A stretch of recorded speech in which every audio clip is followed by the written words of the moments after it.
तूच हवी दुसरे पर्व. नितेश आणि तेजू एक असामान्य जोडी, ज्यांचा आदर्श समाजाने समोर ठेवला तर कोणत्याही पती पत्नीतील नाते सुंदर फुलू शकेल. काही वर्षे उलटली. नितेश आणि तेजू एकमेकांना भरपूर प्रेम देत होते. तेजू तिचा तो दुर्दैवी भूतकाळ आता पूर्णपणे विसरली होती. आता शरीराने एकत्र येण्यासाठी तिला कोणताही अडसर नव्हता. उलट ती त्याला पूर्णपणे तृप्त करत असे. नितेश अगदी सहज आणि मिश्किल स्वभावाचा, समंजस आणि रोमॅन्टिक असा तो. दोन्ही लव्हबर्ड्स प्रेमाच्या 7व्या आसमानापार झुलत असायचे. पण म्हणतात ना, एक आव्हान संपुष्टात आले की देव पुन्हा समोर भलं मोठं संकट उभे करतो. आहे ना तुमच्यात धमक, मग सोडवा कोळी, शोधा उत्तर. आईबाबा होण्यासाठी कोणत्या आव्हानांना समोर जावे लागेल हे सगळं आपण पाहणार आहोत या नवीन पर्वात. तूच हवी मला या छोट्याशा कथेला भरपूर प्रतिसाद दिला.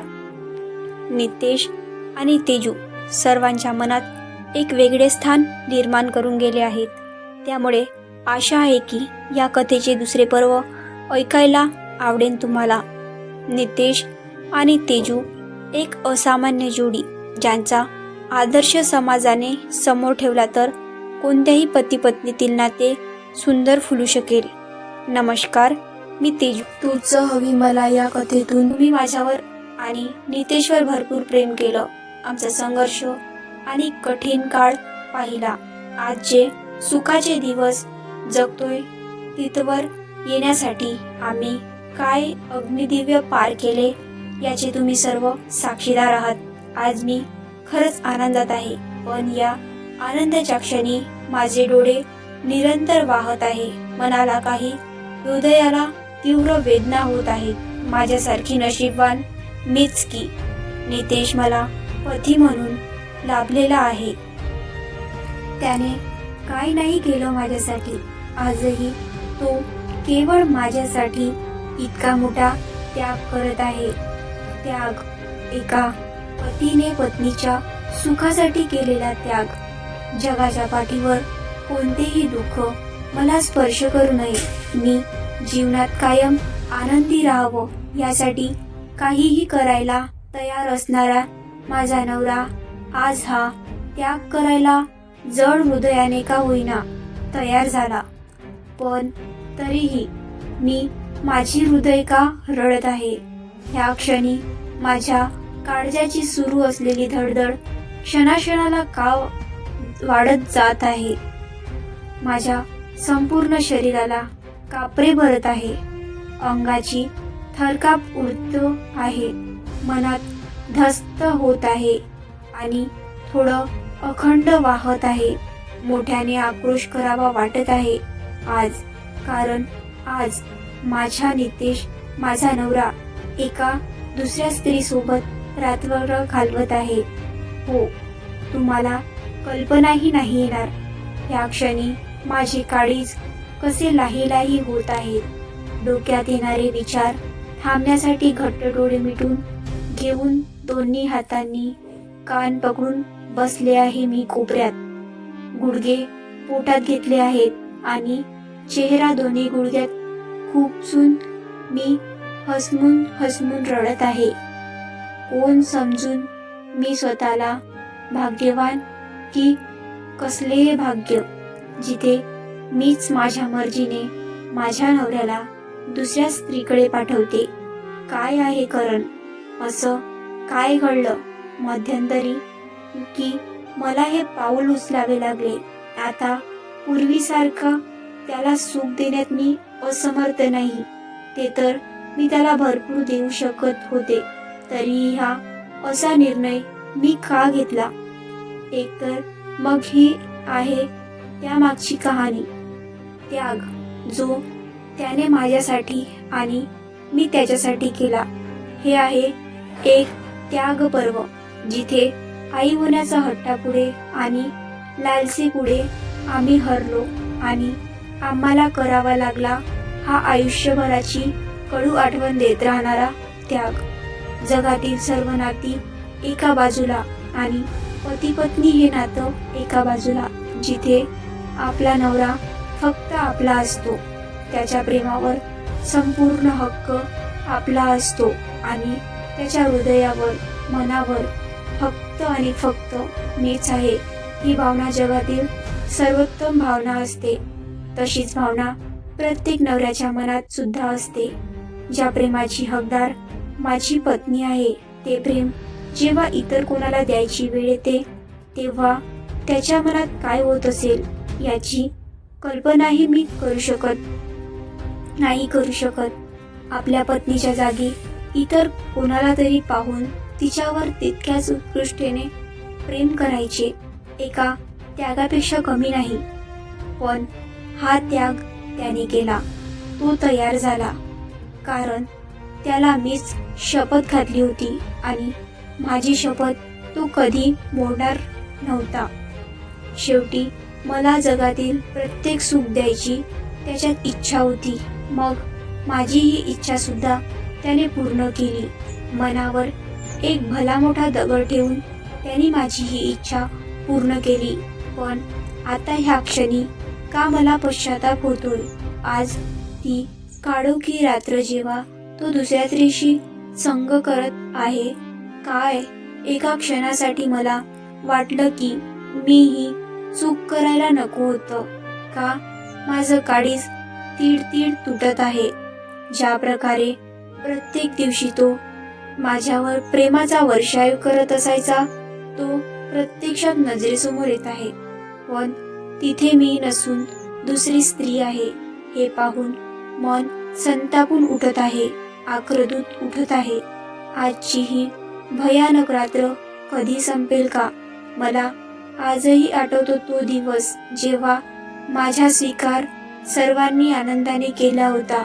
नितेशने माझ्या मानसिक परिस्थितीतून मोठ्या प्रयत्नाने मला बाहेर काढले, पण त्याच्या आई वडिलांनी विरोध केला होता. त्यालाही मोठा खंबीरपणे उत्तर दिले आणि शेवटी आमच्या घरात आनंदी आनंद झाला. सर्वांनी आनंदाने मला स्वीकारले. आमचे पुन्हा एकदा लग्न लावले. त्या दिवशी तर मी 7व्या आसमानावर होते. मला वाटलं की आता सगळी दुःख संपली. आता आयुष्यात फक्त आणि फक्त सुख येणार आणि माझ्यासाठी इतकंच करणाऱ्या ह्या नवऱ्यालाही मी खूप खूप जास्त आनंद देणार, सुख देणार. तेच माझ्या जीवनाचे ध्येय असणार. पुढचे काही दिवस म्हणजे जणू एखाद्या स्वप्नात जगत होते. आम्ही छान आनंदात हसत खेळत दिवस जगायचे आणि नितेशला हर एक प्रकारे आनंद द्यायचा इतकंच मला कळत होतं आणि त्यासाठी मी कधीही मागे पुढे पाहिलं नाही. त्याने मला इतक्या मोठ्या डिप्रेशनमधून बाहेर काढलं आणि मोठ्या मनाने माझा स्वीकार केला. यासाठी त्याला आयुष्यात देता येईल तितकं सुख, तितका आनंद मी देणार होते. पण नियतीला आमची आणखीनही परीक्षा घ्यायची होती. इतकी सर्व दिव्य पार झाली तरीही पुढे एक भले मोठे आव्हान नियतीने मांडले. काय घडले ह्या इतक्या दिवसात? आणखी कोणत्या आव्हानांना समोर जावे लागले आहे आम्हाला? तरी मी सांगत होते, माझ्या आयुष्यातील गेल्या काही वर्षात घडलेल्या घडामोडी, ज्यामुळे आम्ही आज ह्या वळणावर येऊन पोचलो आहोत. अशीच प्रेमाच्या धुंदीत काही वर्ष उलटली. आम्ही एकमेकांना भरपूर प्रेम देतो. तो माझा तो दुर्दैवी भूतकाळ आता मी पूर्णपणे विसरले होते. 5 वर्ष झाली आमचा सुखी संसार सुरू होता आणि आता घरी सर्वांना वेध लागले होते एका छोट्या पाहुणा यावा. नितेशच्या आईबाबांची काळजी वाढू लागली होती. हल्लीची मुले ते काय प्लॅनिंग की काय करतात, मग आम्ही नातवंड कधी खेळवणार, त्यांनी विचारणा सुरू केली. आम्ही तर बाळ न होण्यासाठी कोणतेही प्लॅनिंग केले नव्हते. एकंदर आधीच आमची मने आणि शरीर जुळेपर्यंत किती मोठा संघर्ष करावा लागला होता आणि त्यात आता मुले नको असे आमचे कधीच म्हणणे नव्हते, पण मी मात्र हल्ली काळजीत असायचे. नितेशने मला इतका सपोर्ट केला, इतके समजून घेतले, मला नैराश्यातून बाहेर काढले. काही नाही केलं माझ्यासाठी त्याला इतका त्रास सोसावा लागला. इतकं सहन केलं तरीही त्यांनी इतके प्रेम दिले. या प्रेमाखातर त्याच्यासाठी काहीही करायची माझी तयारी असायची आणि याच प्रेमाच्या भावनेतून त्याला बाबा होण्याचे सुख आपण देऊ शकत नाही याची सल आता मला जाणवू लागली. मी सतत विचारात हरवलेली असायची. माझ्याकडून मी कुठेही कमी पडत नाही ना याची खात्री करत असायची. 5 वर्ष होत आली होती. सगळ्यांच्या नजरेत आता तू एकच प्रश्न दिसायचा. असंच एक दिवस मी विषय काढला. नितेश, मला वाटत आहे आपण यावर ट्रीटमेंट सुरू करायला पाहिजे. चालेल. आता आपण काही कमी प्रयत्न केले का? त्याच्या नेहमीच्या मिश्किल शैलीत त्यांनी मला जवळ ओढलं. गप्प बसा. नेहमीच काय चेष्टेचा हा विषय घेतोस रे? कधीतरी सिरियस हो ना. मी वैतागून त्याला लांब ढकलले. सिरियसली तेजू, चल पुन्हा प्रयत्न करू. नाटकी चेहरा परत माझ्याकडे बघत बोलत होता. तशी मी त्याला पूर्ण ढकलले. एक मला काही माहिती नाही. येता रविवारी आपण डॉक्टरकडे जातोय. म्हणजे जातोय. नितेश आहेच अशा मिश्किल स्वभावाचा. कितीही गंभीर वातावरण असेल तरीही त्याचा हसत खेळत राहणाऱ्या स्वभावामुळे तो वातावरण हलकं करून टाकायचा. आम्हा दोघांना सुद्धा आता बाळ हवं असायचं आकर्षणाने वाटत होते. लग्नानंतर बराच मोठा संघर्ष पार केला होता. कठीण परिस्थितीतून मार्ग काढून आज सुखी संसारात रमले होते. मूल होण्याची अगदी मनापासून इच्छा असल्याने आम्हाला दोघांनाही त्या बातमीची प्रतीक्षा होती. पण प्रत्येक महिना आला तसा जात होता. मी माझ्या आईची आणि सासूबाईंशी या विषयावर बोलले. आम्ही आता यासाठी ट्रीटमेंट सुरू करण्याचा विचार करतो ही गोष्ट त्यांना सांगितली. त्यांनी सुद्धा होकार देऊन लवकरात लवकर प्रयत्न सुरू करा अशी परवानगी दिली. डॉक्टर कामाक्षी यांच्याकडे प्राथमिक तपासण्या झाल्या. आमच्या दोघांचे सर्व रिपोर्ट्स नॉर्मल आले. तरीही प्रेग्नेन्सी का राहत नाही हा मोठा प्रश्न होता. डॉक्टर कामाक्षी यांनी काही गोळ्या सुरू करण्यासाठी दिल्या. आम्हा दोघांचा आहार देखील बदलला गेला आणि आम्ही पुढील प्रतीक्षा करू लागलो. डॉक्टर कामाक्षी यांनी सांगितल्याप्रमाणे हर एक दिवशी तारखेप्रमाणे आम्हाला गोळ्या घ्यायच्या होत्या. आम्ही बाहेरचे खाणेपिणे पूर्णपणे बंद केले. फक्त घरच्याच सकस आहार घेत होतो. त्याचसोबत सतत आनंदी राहणे आणि हेही महत्त्वाचे होतेच. मला आनंदी ठेवण्यासाठी नितेश तसेच सर्वजण नेहमी प्रयत्न करत असायचे. नितेश तर त्याच्या प्रेमात कुठलेही कमी राहू देत नव्हता. सोबतच माझे सासू सासरे आधुनिक विचारांची असल्यामुळे मनात कोणतीही किंतु न ठेवून त्यांनी मला मुलीप्रमाणे स्वीकारले होते आणि मन मोकळ्या स्वभावाने माझ्याशी वागत असत. पुढील 6 महिने देखील असेच गेले. आता मात्र माझी काळजी वाढत होती.